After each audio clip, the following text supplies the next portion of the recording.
9월 30일 성경 읽기 시간입니다. 우리 오늘은 말라기 1장에서 4장에 있는 말씀을 읽겠습니다. 1장 메시지 곧 말라기를 통해 이스라엘에게 주신 하나님의 말씀이다. 하나님께서 말씀하셨다. 내가 너희를 사랑한다. 너희가 대답했다. 정말 그렇습니까? 주께서 어떻게 저희를 사랑하셨는데요? 역사를 보아라. 하나님의 대답이다. 내가 너 야곱을 에서와 얼마나 다르게 대해왔는지 보아라. 나는 야곱을 사랑했고 에서는 미워했다. 나는 머리인 양 우쭐대던 에서를 꼬리가 되게 만들었고 그의 나라 전체를 유령 도시로 만들었다. 에돔에서는 우리가 쓰러졌지만 아무렇지도 않게 다시 일어설 수 있다고 말한다. 그러나 만군의 하나님께서 이렇게 말씀하신다. 그래, 한번 해보아라. 과연 그럴 수 있는지 보자. 내가 때려 눕히면 다시 일어서지 못한다. 너희를 보고 사람들이 악의 땅, 하나님께 저주받은 족속이라고 말하리라. 그렇다. 잘 보아라. 그러면 내가 얼마나 충실하게 너희를 사랑해 왔는지 깨닫게 될 것이다. 너희는 더 큰 것을 바라며 이렇게 말할 것이다. 이스라엘의 경계를 넘어서까지 하나님의 이름이 더욱 높아지기를. 아들은 자기 아버지를 높이고 일꾼은 자기 주인을 높이는 법이 아니냐. 그런데 내가 너희 아버지인데도 너희는 과연 나를 높이느냐? 내가 너희 주인인데도 너희는 과연 나를 존중하느냐? 만군의 하나님께서 너희를 질책하신다. 너희 제사장들이 나를 멸시한다. 너희는 말한다. 그럴 리가요. 저희가 어떻게 주님을 멸시한다 말입니까? 너희의 조악하고 천박한 예배로 나를 멸시한다. 너희가 묻는다. 멸시하다니 무슨 말씀이십니까? 대체 어떻게 멸시한다는 말씀인가요? 너희는 하나님의 제단은 더 이상 중요하지 않다. 하나님의 예배하는 일은 더 이상 최우선적인 과제가 아니다 라고 말한다. 이것이 나를 멸시하는 일이 아니고 무엇이냐? 또 너희는 예배 때 보잘것없는 짐승을 가져와서 제물로 바친다. 너희 자신도 갖고 싶어 하지 않은 눈 멀고 병들고 다리 저는 짐승들을 가져온다. 이것이 멸시가 아니면 무엇이냐? 너희 상관을 그런 식으로 속이려고 해보아라. 너희에게 무엇이 돌아오겠느냐? 만군의 하나님께서 너희에게 물으신다. 무릎 꿇고 내게 은혜를 베풀어 달라고 기도하여라. 너희 제사장들은 모두를 구렁에 빠뜨렸다. 이런 짓을 해놓고도 내가 너희 말을 들어주리라고 생각하느냐? 만군의 하나님께서 너희에게 물으신다. 아예 성전 문을 닫아 걸어 버리는 것이 어떻겠느냐? 그러면 누구도 성전에서 아련하고 천치 같은 예배를 드리며 종교 노름을 하지 못할 테니 말이다. 나는 기쁘지 않다. 만군의 하나님은 하나도 기쁘지 않다. 너희의 거짓 예배 따위는 원하지 않는다. 나는 온 세상에서 높임이 받는다. 세상 도처에 나를 예배할 줄 아는 자들, 자기에게 가장 귀한 것을 바치며 나를 높이는 자들이 있다. 그들은 세상 곳곳에서 말한다. 만군의 하나님이 가장 높으시다. 너희만 예외다. 너희는 나를 높이기는커녕 모독한다. 너희는 예배가 뭐 그리 중요한가? 예배에 무엇을 가져오는지가 그렇게도 중요한가? 라고 말하고 예배는 지루하다. 내게 아무 도움이 되지 않는다는 말로 나를 모독한다. 너희는 고개를 빳빳이 세우고 나 만군의 하나님 앞에서 잘난 체한다. 또 너희는 내게 싸구려나 폐품, 쓰레기 같은 것들을 바친다. 내가 그런 것들을 받으리라고 생각하느냐? 나 하나님이 말한다. 나를 위해 뭔가 큰 일, 값진 희생제를 할 것처럼 잔뜩 폼을 잡다가 결국은 하잘 것 없는 것만 가져오는 자에게 저주가 있을 것이다. 나는 위대한 왕이요 세상 도처에서 높임을 받는 만군의 하나님이다. 결단코 그런 일을 두고 보지 않을 것이다. 2장. 제사장들아, 너희에 대한 기소장이다. 너희가 순종하며 귀 기울여 듣지 않고 나 만군의 하나님을 높이며 예배하지 않으면 내가 너희를 저주 아래에 둘 것이다. 내가 너희의 모든 복을 저주로 바뀔 것이다. 이미 저주가 시작되었다. 너희는 나를 높이는 일에 별 관심이 없기 때문이다. 그렇다. 그 저주는 너희 자손들에게까지 미칠 것이다. 내가 너희 얼굴에 악취 나는 쓰레기를, 너희 축제에서 나오는 쓰레기를 바를 것이다.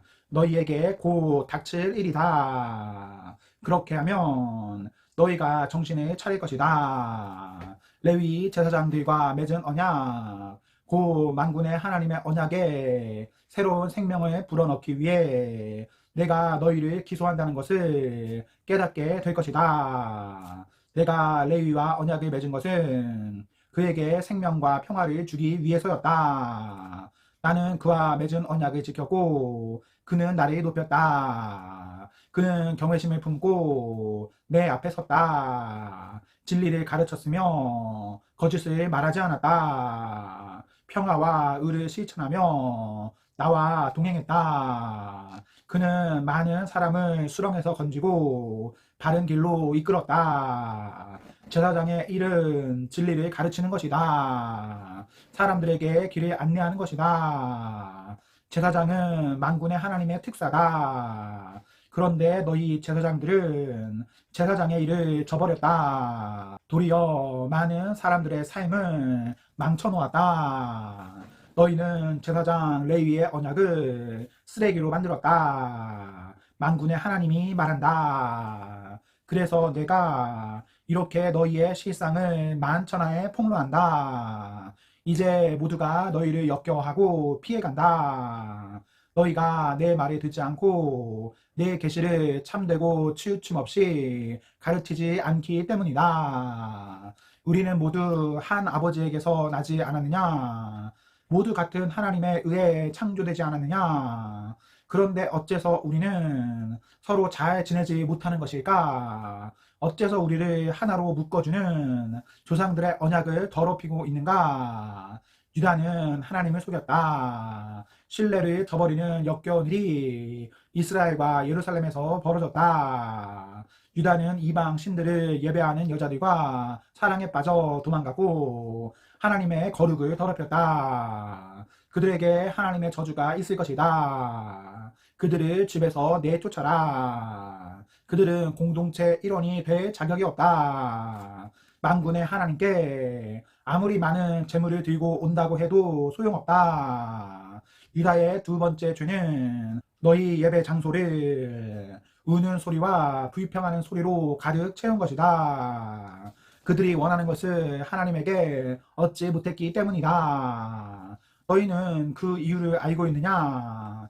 너희가 너희 어린 신부를 맞으며 결혼 서약을 했을 때 하나님께서 거기 증인으로 계셨는데도 너희가 그 서약을 깨버렸기 때문이다. 너희는 서약 맺은 동반자, 언약 맺은 아내와의 약속을 깨뜨렸다. 결혼은 너희가 아닌 하나님의 작품이다. 그 세부상 하나에까지 그분의 영이 깃들어 있다. 그분이 결혼해서 원하시는 것이 무엇인지 아느냐? 다름 아닌 하나님의 자녀가 되는 것이다. 그러니 너희 부부간의 도리를 잘 지키며 살아야 한다. 너희 배우자를 속여서는 안 된다. 나는 이혼을 미워한다. 만군의 하나님, 이스라엘의 하나님께서 말씀하신다. 나는 결혼으로 맺어진 한 몸이 찢어지는 것을 싫어한다. 그러니 늘 너희 자신을 살펴라. 경계를 늦추지 마라. 속이지 마라. 너희가 하는 말은 하나같이 하나님을 괴롭힌다. 우리가 어떻게 그분을 괴롭힙니까? 하고 너희가 묻는다. 바로 이런 말로 하나님을 괴롭힌다. 하나님은 죄인도 죄도 다 사랑하신다. 하나님은 뭐든지 사랑하신다. 심판이라고. 하나님은 너무 좋으신 분이어서 심판 같은 것은 하지 않으신다. 3장. 보아라. 나를 위해 길을 닦으라고 내가 특사를 보낼 것이다. 너희가 찾던 지도자가 불시에 자기 성전에 들어설 것이다. 그렇다. 그가 바로 너희가 기다리던 언약의 특사다. 보아라. 그가 오고 있다. 만군의 하나님의 메시지다. 그러나 그가 올 때 과연 누가 견뎌낼 수 있을까? 그가 나타날 때 과연 누가 살아남을 수 있을까? 그는 용광로 속에 맹렬한 불 같다. 그는 가장 강력한 세정제 같다. 그는 금과 은을 정련하고 더러운 옷을 깨끗이 빨듯이 레위 제사장들을 정련하고 깨끗게 할 것이다. 그리하여 마침내 그들을 하나님께 합당한 자들, 의의 제물을 바치기에 합당한 자들로 만들어낼 것이다. 그때야 비로소 유다와 예루살렘은 오래전처럼 하나님께 합한 존재, 기쁨을 드리는 존재가 될 것이다. 그렇다. 내가 심판을 들고 너희를 찾아가는 중이다. 나는 마술을 부리는 자들, 가늠하는 자들, 거짓말하는 자들, 일꾼을 착취하는 자들, 과부와 고아들을 이용하는 자들, 집 없는 이들을 박대하는 자들, 곧 나를 높이지 않는 자들의 죄를 드러내 증거를 내놓겠다. 그들이 꼼짝 못하도록. 만군의 하나님의 메시지다. 나는 하나님이다. 그렇다. 언제나 하나님이다. 나는 변하지 않는다. 내가 변하지 않기에 너 야곱의 하나님이 지금까지 멸망하지 않은 것이다. 너희는 오랜 세월 동안 내 명령을 무시했다. 내가 너희에게 이르는 일을 하나도 행하지 않았다. 내게 돌아오너라. 내가 너희에게 돌아갈 수 있도록 만군의 하나님께서 말씀하신다. 너희가 묻는다. 저희가 어떻게 돌아가야 합니까? 정직한 이부터 시작하여라. 정직한 자들은 하나님의 것을 훔치지 않는다. 그러나 너희는 날마다 내 것을 훔친다. 너희가 묻는다. 저희가 어떻게 주님의 것을 훔쳤단 말인가요? 11조와 헌물이다. 지금 너희 모두가 저주 아래 있는 것은 너희가 내 것을 훔쳤기 때문이다. 너희의 온전한 12조를 성전 보물 보관소로 가져와서 내 성전 곳간이 넉넉해지게 하여라. 이 일을 가지고 나를 한번 시험해 보아라. 내가 너희에게 하늘을 열어주는지 않는지, 너희가 감히 꿈도 꾸지 못한 복들을 너희에게 쏟아부어 주는지 않는지, 내가 약탈 자들을 막고 너희 밭과 정원들을 보호해 줄 것이다. 만군의 하나님의 메시지다. 너희는 가장 행복한 나라로 손꼽힐 것이다. 은총이 넘치는 나라에서 살게 될 것이다. 만군의 하나님의 말씀이다. 하나님께서 말씀하신다. 너희는 내게 무례하고 거친 말을 했다. 너희가 묻는다. 언제 우리가 그렇게 했습니까? 너희는 이렇게 말했다. 하나님을 섬겨봐야 득 될 게 없다. 대체 얻는 것이 무엇이란 말인가? 그분의 말씀대로 행하고 만군의 하나님 앞에서 엄숙하고 침울하게 살았는데 달라진 게 뭐지? 하지만 자기 인생을 제 마음대로 사는 자들은 행운하다. 법이란 법은 모두 어기며 살아도 잘만 산다. 하나님의 한계를 시험하는데도 그들은 별 탈 없이 잘 산다. 그때 하나님을 높이며 살아온 사람들이 한 자리에 모여 이야기를 나누었다. 하나님께서 그들을 보시며 그들의 말을 귀 기울여 들으셨다. 하나님 앞에 한 책이 펼쳐지고 그 모임이 기록되었다. 하나님을 경외하는 자들, 하나님의 이름을 높인 자들의 이름이 다 기록되었다. 만군의 하나님께서 말씀하셨다. 그들은 내 사람들이다. 모두 내 사람들이다. 내가 행동에 나설 때 그들은 특별 대우를 받을 것이다. 부모가 자신을 높이는 자녀를 아끼고 품어주듯이 내가 그들을 그렇게 대해줄 것이다. 다시 한번 너희는 바른 일을 하는 사람과 그렇지 않은 사람, 하나님을 섬기는 사람과 그렇지 않은 사람의 운명이 얼마나 다른지 보게 될 것이다. 4장. 두고 보아라. 그날이 오고 있다. 산불처럼 맹렬한 그날이 악을 행하는 거만한 자들은 모두 땔감처럼 태워져 부서질 것이다. 오직 그을린 흙과 재만 남으리라. 그들에게는 암흑의 날이 될 것이다. 그러나 너희는 기대하여라. 내 이름을 높이는 이들에게는 의의 태양이 떠오를 것이다. 거기에서 치유의 빛이 흘러나올 것이다. 너희는 기운 펄펄한 망아지처럼 에너지가 넘치고 악한 자들을 밟게 될 것이다. 그날에 그들은 너희에게 밟혀 재처럼 뒹굴 것이다. 만군의 하나님께서 말씀하신다.